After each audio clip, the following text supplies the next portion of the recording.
Right, hello there, whoever you are, whenever you are, wherever you are. It's Adderson here with All Out Assault. Welcome to the Pun Show, episode 2. And today we're going to be talking about something that's getting really on my nerves, and I think is really important to talk about because actually it affects the whole community of tabletop RPGs and tabletop gaming and in general. And that is the act of subtweeting and subcommenting. As you can see in the... I'm still not used to this...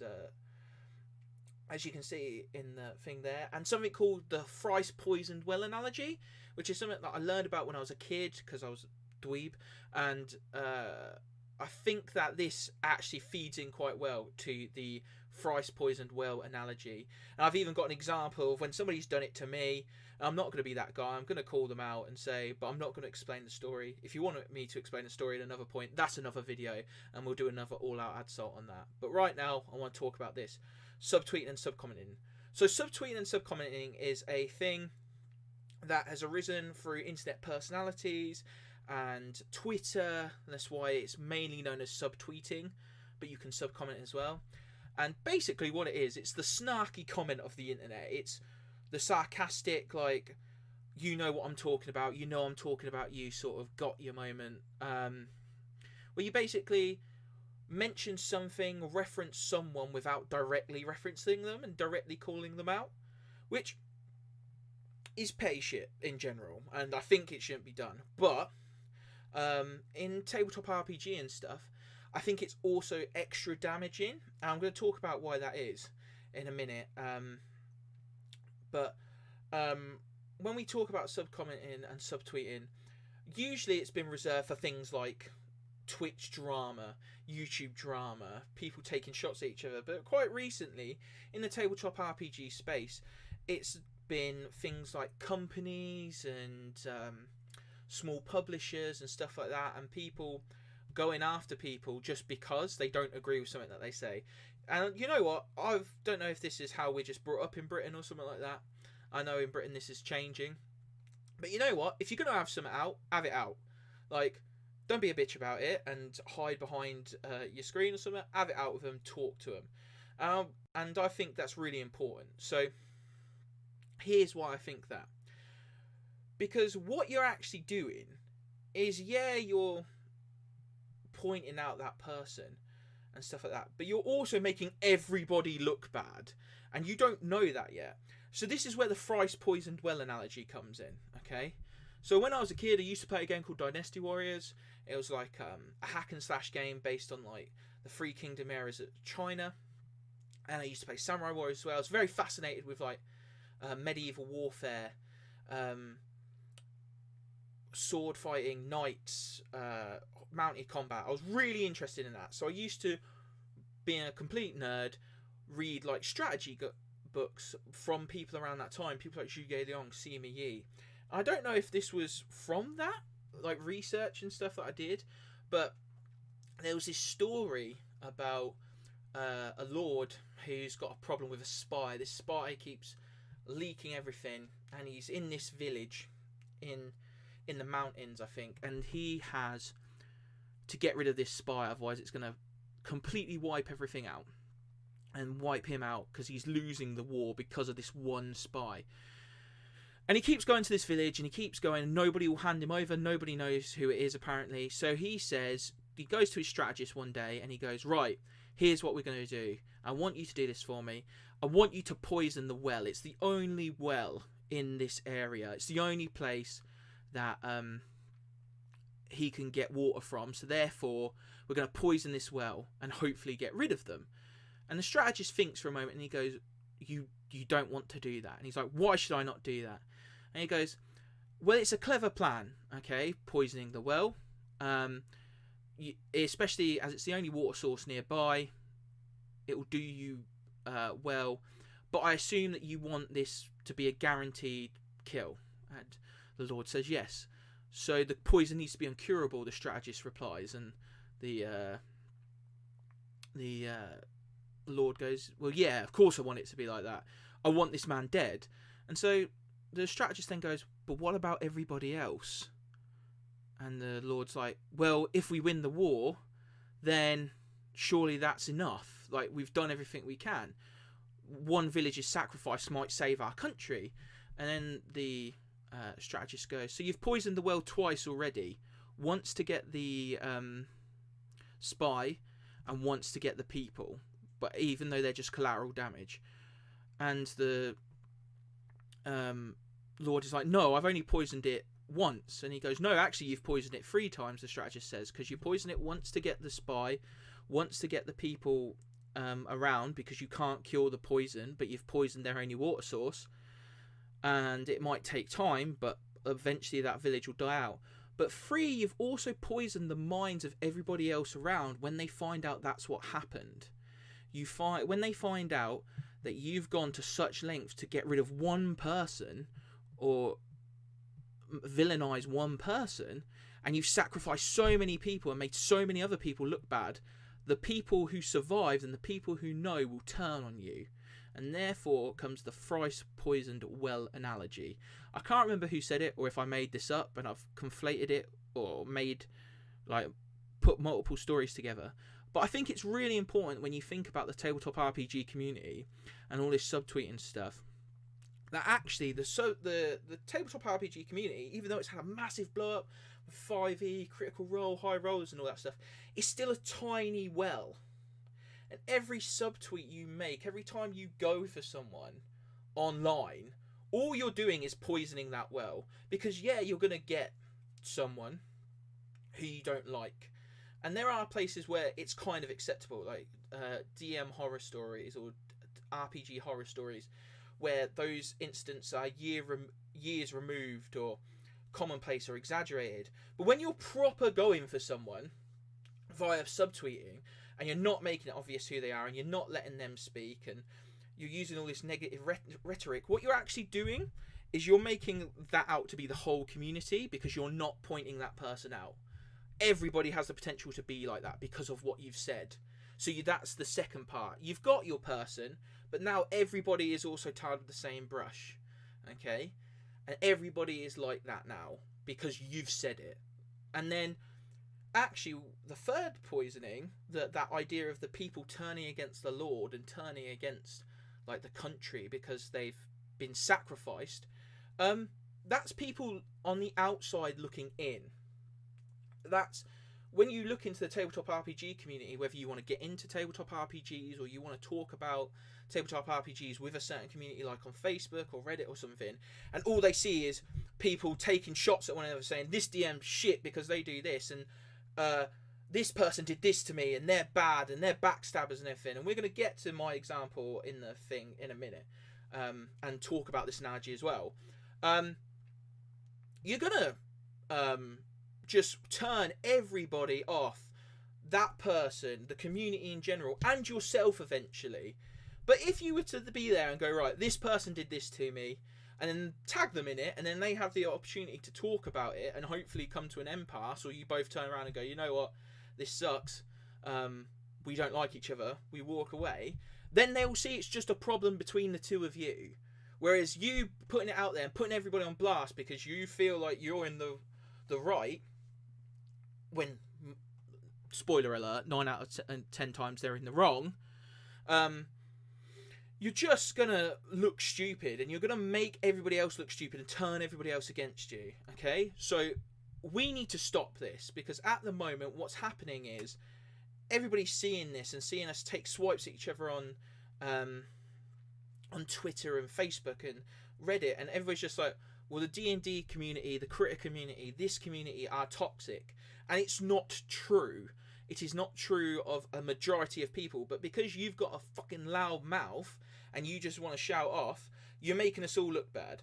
So pipe down, sit down. So I've got an example here of when somebody has actually done this to me. Okay? And I could sit here and be hypocritical and not call them out. This is from a person called Aaron, who I thought was my friend. Okay? I thought he was my friend, an acquaintance at most.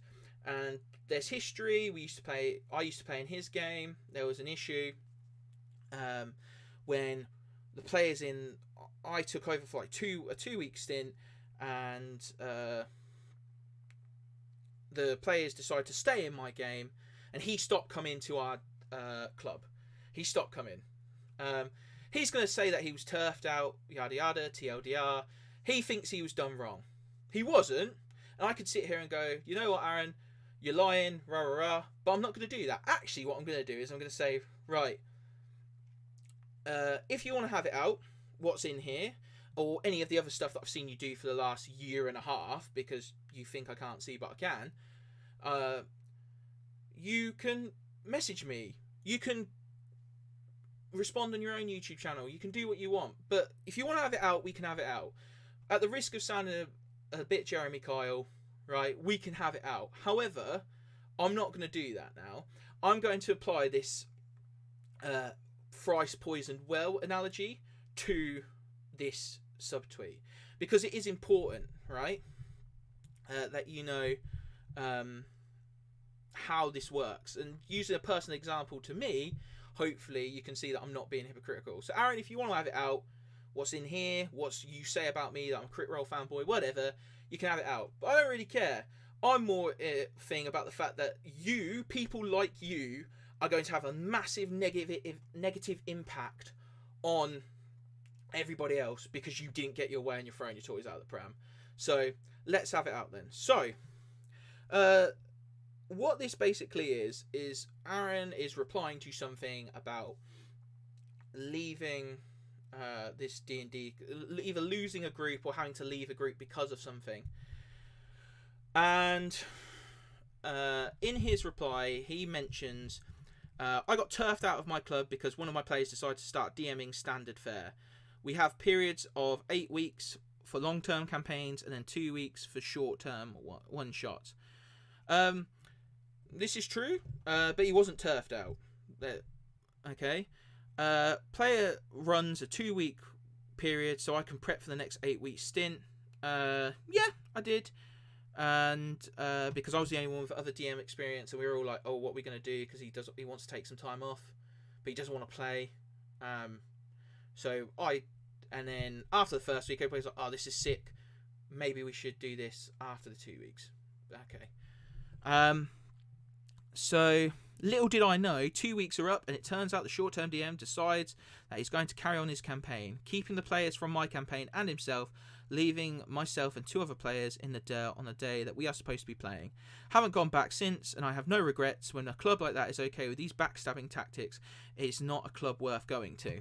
So his shot is at me in the first instance, okay? His shot is at me, and he wants to, like, make me sound bad because I took his players away. He forgets and he plays into the logical fallacy that they don't have a choice. They could have not played in my game, and they could have not carried on, and they could have went back to Aaron. That could have happened. And so he takes that shot at me, and that poisons people against this player, this DM, which is me. And I know it's me, and he knows I'm going to see this. And this is from a year ago. But this is the thing about the internet. It's eternal. You can't get rid of it. People will find things out. And as I've said, he does this about me. Even though I've said, I think that it's not about me sometimes. How he speaks, I'm like, that's me. He's talking about me. And what he does there is he poisons people against me anonymously or outright. But then what he does is what he's accidentally done is he's actually poisoned people against the people in that community, even though they had a free choice and they only did what they wanted to do. And it makes that club seem bad because he says they have backstabbing tactics. Now, that's not true. Like, and we didn't leave him in the dirt. It's just a spoiler warning. He could have played. Like, the logical thing is, well, why didn't you just play in that game if you were so upset? And but he doesn't want to play. He played in one game of mine and he says I'm a bad DM. Cool. But like, what he's done is he's took a shot at me, then forgot that everybody's logically going to go, well, you know what? Those people got to stay and chose to stay and chose not to play in your game. Therefore, they're bad too, and for leaving you in the dirt, even though they didn't. And then when I make videos like this, or when people get to know that person, or when they actually use their brains a little bit, they begin to see that actually no, this person's being ridiculous, or this person's being bitter. And then because they're part of the community and they're being bitter, they go, well, if this bitter person was allowed in that community, might be more people like them. So again, Thrice Poisoned. You've taken your shot at me, you've taken your shot at everybody else, but now it's going to come back on you. And because D&D and tabletop RPGs are such a small niche audience, there's now less options for people. You're now making it so that people don't want to play with certain people or play in certain areas because of the fact that you were there and you did this, or you've said that somebody's done this and it's been proven wrong, or all these people did something or allowed this to happen. And now you're making the pool and the well of like people and players and stuff like that shrink down further and further for people until they have nothing left, right? Which will basically eventually isolate everyone because they're all on the defensive, because they're like, well, we had this person in here before and this happened or something like that. And you're just going to make it so that nobody wants to play D&D anymore in that area or around those people, even though they've done nothing wrong, right? Come for me all you want. Come for the king, but you better not miss, is my thing. And this is a whiff of the biggest like thing, like the biggest order for this to happen. But you know what? By saying that people in the tabletop RPG community are backstabby and stuff like that is only going to turn people on the outside against the tabletop RPG community. And it's stupid. If you've got a problem, have it out with a person, even if it is in public, because then they can see that maybe you are a logical human being with genuine feelings and emotions and a perspective. But when you're being like this, all they see is somebody being a bit cloak and dagger and skullduggery and just trying to rip people down. And people will then be like, well, this person's going to bitch and moan about me if I don't do what they want to do. Okay? And there's thousands of things like this all over Twitter, the internet, about tabletop RPG, the internet in general, and it can't be allowed to continue. Otherwise, you're just going to have like these camps that are entrenched and separate and not together, and it's going to make everybody hate each other.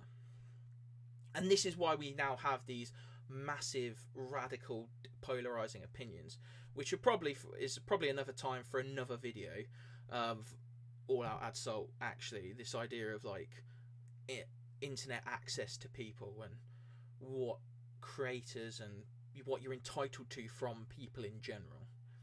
But yeah, I just wanted to talk about this because this annoyed me for many reasons. And let's say if I get some comments about it or some likes, I will gladly explain this story and talk about it in another episode of All Out Addsult.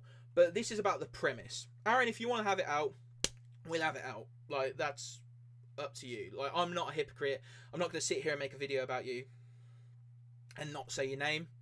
Like, we can have it out.